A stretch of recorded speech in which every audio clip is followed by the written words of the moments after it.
가정은 캄캄한 것 같은 사회 속에서의 마지막 등대와 같습니다. 등대가 빛을 잃으면 길을 잃은 배들이 파산하는 것처럼 믿음의 가정들은 사실은 굉장히 소중합니다. 우리가 살아가는 이 시대를 불확실성의 시대라 이렇게 정의하고, 그러한 가운데 빈곤과 질병과 환경 파괴와 또 예기치 않은 여러 가지 자연재해가 우리 가운데 있지만, 그러한 가운데서도 우리는 희망을 가지고 살아가야 됩니다.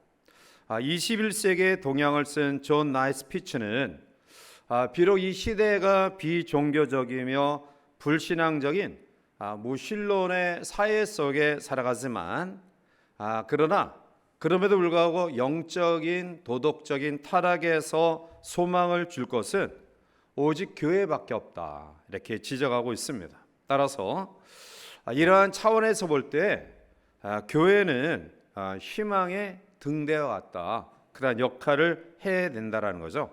그래서 오늘 우리는 우리의 가정들이 희망의 가정이 되기 위해서 성경적인 배경을 가지고 부단히 노력해야 된다라는 겁니다. 사도 바울은 행복한 가정을 이루기 위해서 지난 시간에 먼저 부부지간의 책임을 이야기했습니다. 그래서 남편의 역할 그리고 아내의 역할을 이야기하고요. 오늘 두 번째 단락에 와서는 이 부모와 자녀의 관계를 이야기하는데요. 오늘은 특별히 그 부모와 자녀의 관계 속에서 이 자녀의 역할과 책임을 이 효도라는 덕목을 통해서 같이 한번 살펴보며 또 함께 은혜를 나누고자 합니다. 옛날 우리의 어머니들은 이 가정 생활을 세우기 위해서 날마다 죽는 삶을 살았습니다. 자, 왜냐하면 어머니가 죽어야 가정이 살 수 있기 때문에 그런 희생을 각오하고 삶을 살았죠. 예수님도 우리를 살리려고 사실은 죽으셨습니다. 자, 이 죽으신 예수님의 사랑의 근간이 바로 인간의 사랑 속에 어머니의 사랑으로 대표되어지고 있는데요. 옛날의 어머니들은 사실은 가정을 세우고 살리기 위해서 눈과 땀과 피를 쏟는 그런 희생의 삶을 살았습니다. 모두가 가난한 시절에 어머니들은 참 용합니다. 왜냐하면 신기하게 먹을 것이 떨어지면 어디서 용하게 먹을 것을 구해 오셔요. 철없는 아이들은 자기에 속한 밥을 다 먹고 어머니가 드시려 하던 누룽지까지 뺏어 먹지만, 사실은 어머니는 배고픔을 참으면서 아이들의 배불리는 그런 모습을 보시고 자그마한 미소를 지으셨죠. 자, 이와 같이 모든 부모님들은 자녀를 이러한 사랑을 가지고 키웠어요. 자, 그러면 이제는 자녀가 그 부모님에게 사랑을 갚을 차례다. 자, 그러면 어떻게 자녀들이 부모에게 효도할 수 있는가? 오늘 본문 말씀 가운데 보면 먼저 부모님께 순종해야 된다라고 말씀합니다. 자, 우리 20절 말씀을 함께 보겠습니다. 자녀들아 모든 일에 부모에게 순종하라. 이는 주 안에서 아멘. 자녀들아 모든 일에 부모에게 순종하라 말씀에. 자, 부모와 자식 간이 천륜이라고 이야기하지만, 그러나 사실 천륜이라고 해서 모든 부모와 자식의 관계가 좋은 관계로 유지되지는 않아요. 자, 그러한 가운데서 특별히 역할, 즉 책임을 다해야 됨을 이야기하면서 자식에게 주신 명령은 부모에게 순종하라라는 것입니다. 이것은 사실 이미 십계명에서부터 이미 주어진 것인데요. 왜 하나님은 꼭 짚어서 자식들에게 부모 공경의 의무와 책임을 지어주셨을까요? 그것은 바로 가정에서 부모를 통해서 권위에 복종하는 것을 배워야 하기 때문이었습니다. 즉 부모님께 순종함을 통해 권위를 배우게 되고요. 이것은 이어서 하나님께 순종함으로 하나님의 권위를 인정하는 것으로 확대되어집니다. 자, 성경에서 이 부모에게 순종을 잘해서 효자의 본을 보이신 분이 바로 예수님인데요. 예수님은 하나님 아버지의 뜻에 순종해서 이 땅에 오셨고요. 우리가 사순절 기간을 지내지만 마지막 십자가의 죽음이 엄청난 고통이기 때문에 이 잔을 내게서 지나가게 해주세요. 그러나 나의 원대로 하지 마시옵고 아버지의 원대로 하옵소서라고 마지막에는 아버지의 뜻에 순종하여 십자가에 못 박혀 죽으셨습니다. 이렇게 순종하심으로 우리에게 순종의 본을 보이셨는데요. 또한 예수님은 하나님 아버지뿐만 아니라 육신의 부모님께 대하여 순종하며 받드셨습니다.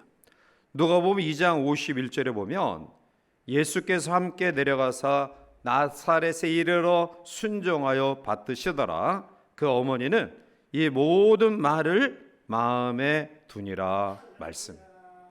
하나님의 아들이신 예수님이 부모님에게 순종하셨다고 한다면 우리는 더할 나위가 없습니다.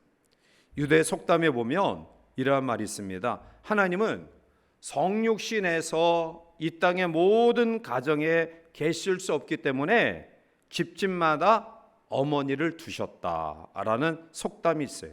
그것은 뭐냐면 부모님, 어머님, 부모님은 하나님의 대리자와 같은 존재다라는 의미예요. 그러므로 부모님의 권위에 순종해야 됩니다. 자, 이 순종하다라는 말은 불평하지 말고 모든 일에 감사하라라는 의미예요. 어떤 사람들은 이 불행의 삶을 부모 탓으로 돌리는 경우가 있어요. 그러나 남 탓하는 인생처럼 무책임하고 또 불행하고 불쌍한 인생 없습니다.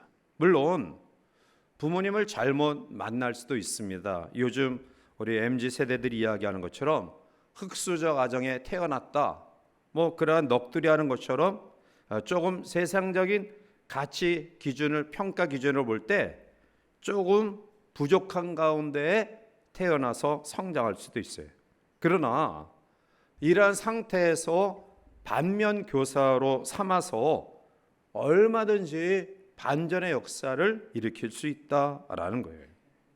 예를 들면 똑같은 알코올 중독자 아버지 밑에서 자랐지만 한 사람은 금주 운동을 이제 앞장서서 선도하는 그러한 의사나 또 이러한 역할을 한 사람이 된 반면에 또 다른 자식은 아버지처럼 알코올 중독자가 되는 경우가 있어요.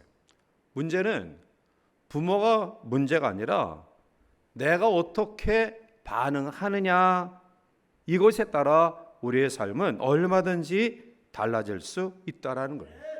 물론 좋은 여건, 좋은 환경에서 성장하고 또 이러한 지원과 후원을 받으면 더할 나위 없겠지만, 그러나 그렇지 않은 환경 가운데서도 얼마든지 바르고 또 선하게 온전하게 성장할 수 있어요. 자, 따라서 부모가 내게 해준 것이 뭐야? 이러한 마음 가지면 안 됩니다. 왜 이러한 원망과 불평이 있느냐? 그것은 내가 받을 생각만 하기 때문에 그래요. 그래서 우리가 부모에 대해서 또 부부지간에 또 여러 인간관계 속에서 내가 원망하고 불평이 자꾸 생기는 이유는 이 받을 것만 많이 생각하면 사실은 만족할 수 없어요. 그러나 이미 받은 것을 생각하면 우리는 어떠한 경우에서도 감사하는 마음을 가질 수 있는 거예요. 그리고 이러한 마음이 결국은 우리의 환경을 극복해 나가는 그러한 초석이 될 수 있다라는 것입니다. 따라서 오늘 우리의 마음속에 원망과 불평은 끊임없이 원망과 불평을 낳아요. 자, 그러나 우리의 관계 속에서 또 부모님에 대해서, 자녀에 대해서, 또한 관계 속에서 참 미안하고 죄송하고 또 제가 부족합니다, 이러한 마음을 가지면 결국 원망은 원망을 가져오지만 감사는 감사를 불러와요. 이런 마음을 가질 때 우리의 삶에 감사가 충만한 거예요. 자, 그러면 부모에게 순종하고자 할 때 어떠한 원리를 우리가 기억해야 되느냐? 오늘 본문 20절에 보면 몇 가지 순종의 원리를 이야기해요. 첫 번째로는 모든 일에 순종해야 된다라고 이야기하죠. 자녀들아, 모든 일에 부모에게 순종하라. 선별해서 내가 좋아하는 것, 또 내가 듣기 좋은 것, 이것만 순종하는 것은 온전한 순종이 아니에요. 모든 일에 순종하라 라는 말은 절대적으로 순종하라 라는 말이에요. 여기에는 지속적인 순종, 그러니까 한두 번 하다가 끝나는 게 아니라 끊임없이 지속적으로, 그리고 무제한적인 의미가 이 가운데 있는 거예요. 마태복음 15장 4절에 보면 하나님이 이르셨으되 내 부모를 공경하라 하시고 또 아버지나 어머니를 비방하는 자는 반드시 죽임을 당하리라 하셨거늘 이라고 말해요. 우리나라에 기독교가 처음 들어왔을 때 유교 문화에 있었던 우리나라 민족이 오해했던 부분이 뭐냐면 제사 지내는 것을 금지하는 것에 의해서 기독교는 부모를 공경하지 아니하는 종교다, 이런 오해를 받았어요. 그러나 기독교처럼 부모에 대하여 엄격하게 공경과 효도의 법을 가르치는 그런 종교가 많지 않아요. 조금 전에 읽어드렸듯이 아버지나 어머니를 비방하는 자는 반드시 죽임을 당하리라. 신명기 21장 20절과 21절에 보면 그 성읍 장로들에게 말하기를 우리의 이 자식은 완악하고 패역하여 우리 말을 듣지 아니하고 방탕하며 술에 잠긴 자라면 그 성읍의 모든 사람들이 그를 돌로 쳐 죽일지니 이같이 내가 너희 중에서 악을 제하라. 그리하면 온 이스라엘이 듣고 두려워하리라 라고 말해요. 자녀가 부모를 거역하면 잡아다가 장로들에게 데려가서 그 부모가 외칩니다. 내 아들은 순종하지 않고 방탕하게 삽니다. 그랬을 때 성읍의 백성들이 그를 돌로 쳐 죽이라 명하는 거예요. 잠언 30장 17절에 보면 아비를 조롱하며 어미 순종하기를 싫어하는 자의 눈은 골짜기에 까마귀에게 쪼이고 독수리 새끼에게 먹히리라. 굉장히 엄격한 잣대를 가지고 이야기하고 있어요. 이것은 부모에게 불순종하는 그러한 자가 받는 그러한 벌이 얼마나 큰지, 즉 부모를 공경하지 아니하는 불순종의 죄가 얼마나 큰 죄인가를 우리에게 말씀하고 있는 거예요. 그래서 오늘 성경은 우리에게 모든 일에 순종하라 이야기해요. 사실 자녀가 때로는 부모님이 이해되지 않는 그런 행동과 이야기를 할 때도 있어요. 그럼에도 불구하고 순종해야 된다라는 거예요. 예를 들면 아브라함이 이삭을 번제로 바치려고 할 때에 이삭은 20세 전후의 청년이에요. 그리고 아브라함은 이미 120세 전후에 이제 임종을 얼마 앞둔 그런 노인이에요. 자, 그때 아브라함이 재물이 어디 있습니까? 라고 물었을 때 하나님이 너를 제물로 바치라 했다라고 이야기합니다. 이삭이 얼마나 깜짝 놀랐을까요? 자기를 죽여 제물로 삼겠다라는 겁니다. 그런데 이삭은 아버지 아브라함의 힘으로 제압하지 않아요. 끝까지 순종해요. 즉 자신을 제물로 드리려는 아버지의 명령 앞에 순순히 장작 더미 위에 누워 있어요. 자, 모든 일에 순종하라. 그것은 때로는 이해되어지지 아니하는 그러한 상황 가운데서도 순종함을 명령하고 있는 거예요. 이 사회 법도가 무너지는 가장 근본적인 이유는 가정에서 효가 무너지기 때문이다.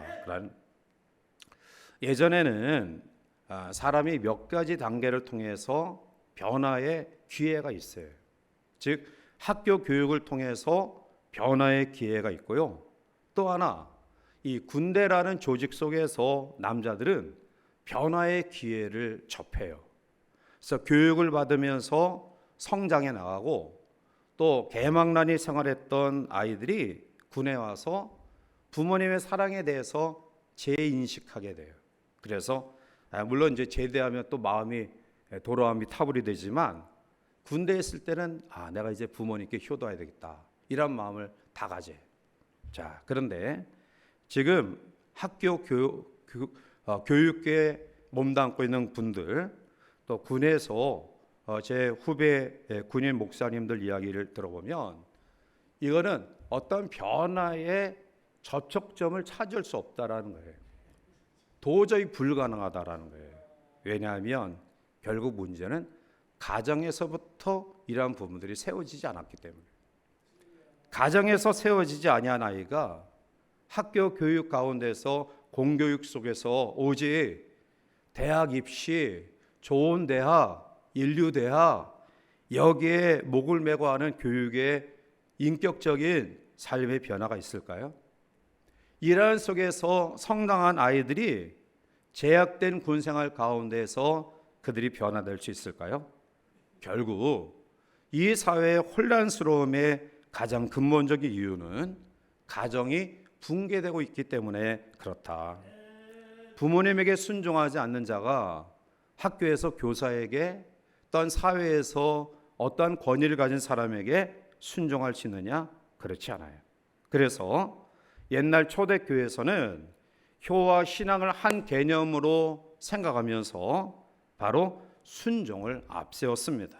자, 그러므로 납득하기 어려운 그러한 일이 있다 할지라도 일단 어려운 점 가운데서도 힘써 순종하는 태도가 있어야 된다라는 거예요. 자, 두 번째로는 오늘 20절 말씀 가운데 자녀들아 모든 일에 부모에게 순종하라, 이는 주 안에서 기쁘게 하는 것이니라 이야기. 즉 주 안에서라는 말씀이에요.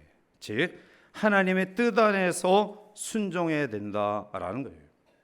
여기에는 두 가지 의미가 내포되어 있습니다. 하나는 효도는 주님을 기쁘시게 드린다는 의미와, 또 하나는 효도할 때 주님의 뜻 안에서 효도해야 된다는 거예요. 자, 따라서 오늘 신앙인들이 꼭 기억해야 될 부분은 부모에게 모든 일에 순종하는 태도를 가져야 되지만 한 가지 예외가 있어요. 그것은 뭐냐? 부모님의 뜻과 하나님의 뜻이 서로 다르다고 한다면 하나님의 뜻에 순종하는 믿음을 가져야 된다는 겁니다. 하나님의 축복은 하나님의 뜻에 절대적으로 순종하는 것과 직결이 돼요.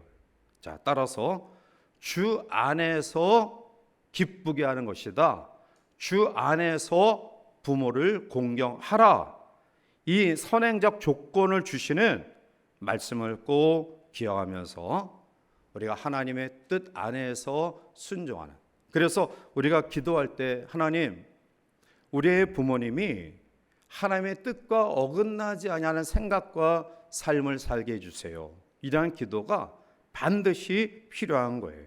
자, 세 번째로 주 안에서 기쁘게 하는 것이다. 오늘 20절 하반절에 보면 이는 주 안에서 기쁘게 하는 것이니라 말씀해. 자녀들이 부모에게 순종하는 것이 궁극적으로 주 안에서 기쁘게 하는 것이다. 물론 누구를 기쁘게 하는 것인지 본문은 정확하게 이야기하지 않지만 문맥상으로 보면 주 안에서 기쁘게 하는 것이다 라는 그러한 이 단어를 주님을 기쁘시게 하는 것으로 생각할 수 있는데요.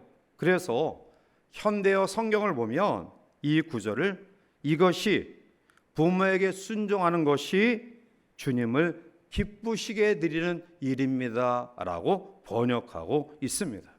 결국 부모님 말씀에 순종하는 것이 주님을 기쁘시게 하는 일이다 라는 거예요. 자, 그러면 왜 자녀들이 부모님의 말씀에 순종하는 것이 주님을 기쁘시게 하는 일이 될까요? 이유는 하나님의 뜻이 뭐냐? 하나님의 뜻은 부모님의 말씀에 순종하는 거예요. 가정생활, 행복한 가정생활 두 번째 단계에서 하나님이 자녀에게 주시는 절대적인 명령과 책임은 순종하라. 이게 하나님의 뜻이에요. 그래서 순종하는 것이 하나님의 뜻이기 때문에 하나님의 뜻에 순종하는 하나님께 기쁨을 드리는 것이 바로 부모님께 순종하는 것이다. 성도들이 지켜야 될 기본적인 계명을 출애굽기 20장에서 10가지 계명으로 이야기하죠. 1에서 4계명 하나님께 대한 계명이고요. 5부터 마지막 10번째가 인간 관계 속에서 지켜야 될 계명이에요. 자, 그런데 여러분, 이 하나님의 계명 가운데서 그 많은 그러한 금령만 있을 뿐이지 이것을 지킬 때에 하나님이 이러이러한 축복과 상급을 주시겠다라는 상급이 보상된 계명은 두 가지예요. 하나는 오늘 출애굽기 20장 12절에 내 부모를 공경하라 그리하면 내 하나님 여호와가 내게 준 땅에서 내 생명이 길리라. 그러니까 부모님을 공경할 때 내 생명이 길다. 자, 동일한 말씀을 에베소서 6장 2절과 3절에는 내 아버지 어머니를 공경하라.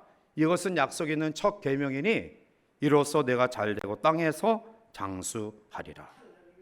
인간에 관한 계명 가운데 보상이 있는 계명은 부모 공경의 계명뿐이에요. 자, 그리고 출애굽기 20장 5절과 6절에 보면 그것들에게 절하지 말며 그것들을 섬기지 말라. 나 내 하나님 여호와는 질투하는 하나님인즉 나를 미워하는 자의 죄를 갚되 아버지로부터 아들에게로 3, 4대까지 이르게 하거니와 나를 사랑하고 내 계명을 지키는 자에게는 1000대까지 은혜를 베푸느니라. 우상을 만들지 말고 오직 하나님을 섬겨라 라는 계명 속에 주시는 하나님의 축복은 1000대까지 은혜를 베푸신다라는 약속이에요. 자, 따라서 하나님께로부터 1000대까지 은혜와 축복을 경험하기를 원하면 하나님을 잘 섬기는 믿음을 가져야 되고요. 이 땅에서 잘 되어지고 장수의 은혜를 경험하기를 원한다고 한다면 바로 부모님께 대한 효도의 삶을 살 때 하나님은 약속하신 이 두 가지 축복의 약속을 우리에게 주신다라는 거예요. 자, 그러므로 약속이 보장된 하나님의 계명, 약속의 신실하신 하나님이 반드시 시건하지 아니하고 지키시는 하나님의 축복의 약속, 우상을 섬기지 않고 하나님을 섬기는 삶, 부모님을 공경하고 효도하는 삶, 이것이 바로 약속 있는 하나님의 계명이다. 이런 믿음을 가지고 우리는 부모님에 대해서 순종함이 하나님을 기쁘시게 드리는 일이다 라는 믿음을 가지고 순종의 삶을 살아가시기를 바랍니다. 두 번째로는 부모님을 공경해야 합니다. 에베소서 6장 2절에 보면 내 아버지와 어머니를 공경하라. 이것은 약속이 있는 첫 계명이니 라고 말해요. 이 공경은 순종 이상의 미덕이고 부모에 대한 순종의 기초가 돼요. 이 공경이란 헬러 원어의 의미는 높은 가격을 매기다, 그리고 소중히 여기다, 가치 있게 여기다 라는 뜻이에요. 히브리어 카베드라는 말의 뜻은 간, 그리고 무겁게 여기다, 존경하다 라는 뜻을 가지고 있어요. 자, 한마디로 말하면 부모에 대하여 공경한다라는 것은 부모를 소중히 여기고 가치 있게 여기고 무겁게 여긴다라는 거예요. 부모의 교훈에 대해서 무겁게 여기라는 거예요. 시대적인 흐름을 읽지 못한다. 또한 여러 가지 뒤떨어졌다. 부모님의 교훈을, 어른들의 교훈을 가볍게 여기지 말라는 거예요. 그분들의 살아온 연륜과 그리고 체험과 경험 속에 묻어져 있는 그 의미를 꼭 기억하고 무겁게 받아들이라. 시대적인 착오가 있다 할지라도 지금 이 시대에 맞지 않냐는 그러한 말이라 할지라도 그 의미를 되새기면서 무겁게 여기라는 거예요. 그것을 가볍게 여기지 말라는 거예요. 이 땅에서 부모님만큼 높임받고 존경받아야 될 존재가 어디 있습니까?